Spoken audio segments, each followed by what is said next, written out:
Hey there, everybody. I'm Fred Thomas, and you are watching Rideable TV, the YouTube channel for 80 bikes, frame and wheel, and all things bike. And today, I'm going to talk about this Austro-Daimler Ultima.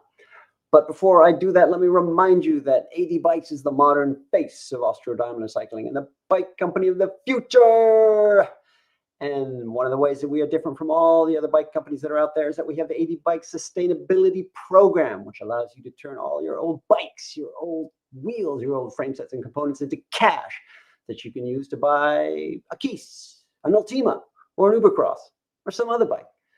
But it's a very, very powerful program. Customers love it. It creates time, it creates space, it creates serious value, and it adds a little bit of sustainability to your cycling life. But you knew that. Let's talk about this Austro-Daimler Ultima. This is a one-of-a-kind bike. It appears in the Austro-Daimler catalog from the mid-70s. There it is. And the reason it's in the catalog is that it was a gift to Eugene Ritvo, who was the founder of Life Cycles. And Life Cycles was the company that brought Austro-Daimler brand of bikes into the US market. And he did a lot of work with the design, with the marketing, with the distribution and the retail network. To thank Eugene for all of his work, Styer-Daimler-Puch, which was the corporation that owned the brand, presented him with this bike. And the reason we know that is because on the seat tube, there is an ER. His initials are there. And it represents at the time, it represented the highest point of European craftsmanship and quality. And that reputation really stuck. And that's the background on this bike. And so that's why it's worth talking about. It is, let's see, it weighs in about 21 pounds. It's a 57. And the frame is unique in that it's got these chromed lugs. And not only are they chromed, but they're also cut out and painted. It has a chromed seat cap with gold letters AD engraved there. It has a chrome chainstay, and the red is this dark Bordeaux / Burgundy red.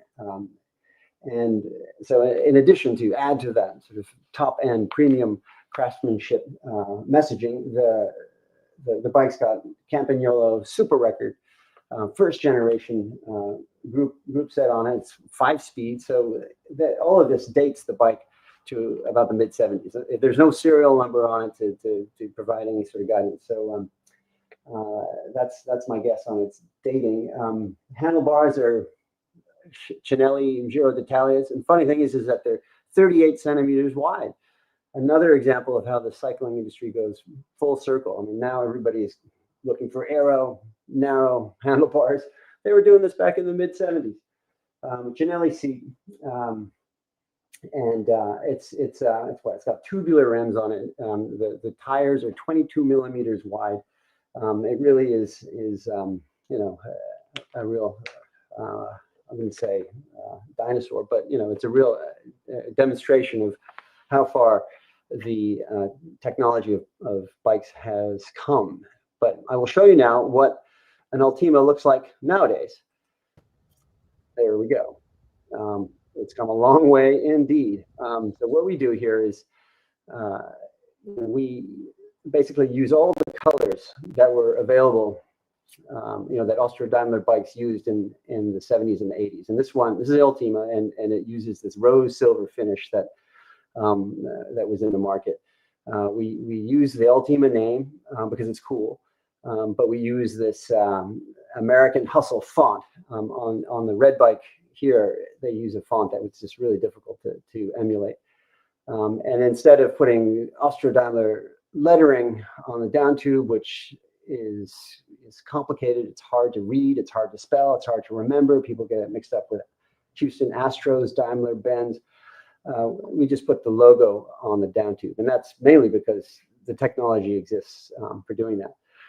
So I mean, so even though the technology is wildly different, I mean, this bike weighs 18 pounds. It's got 12 speeds. It's, you know, these wheels are C60s. They're 60 millimeter deep.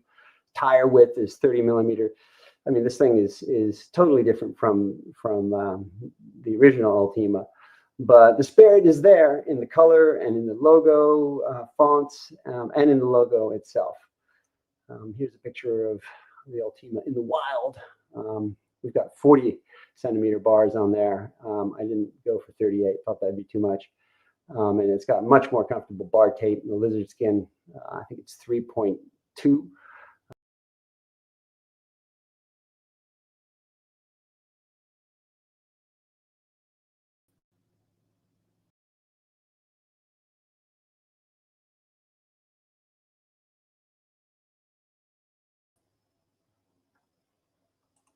Geez, much better than the cotton tape here, which was basically like hanging on to steel. Anyway, that is a before or an after or then and now comparison of the Ultima. And if the modern Ultima speaks to you, let me know. We've got them on our website. You can get the frame set, or you can have us build up a bike for you. You can reach me on all the various platforms that are out there or on the phone. That's all I got. Thanks so much for watching. Talk to you soon.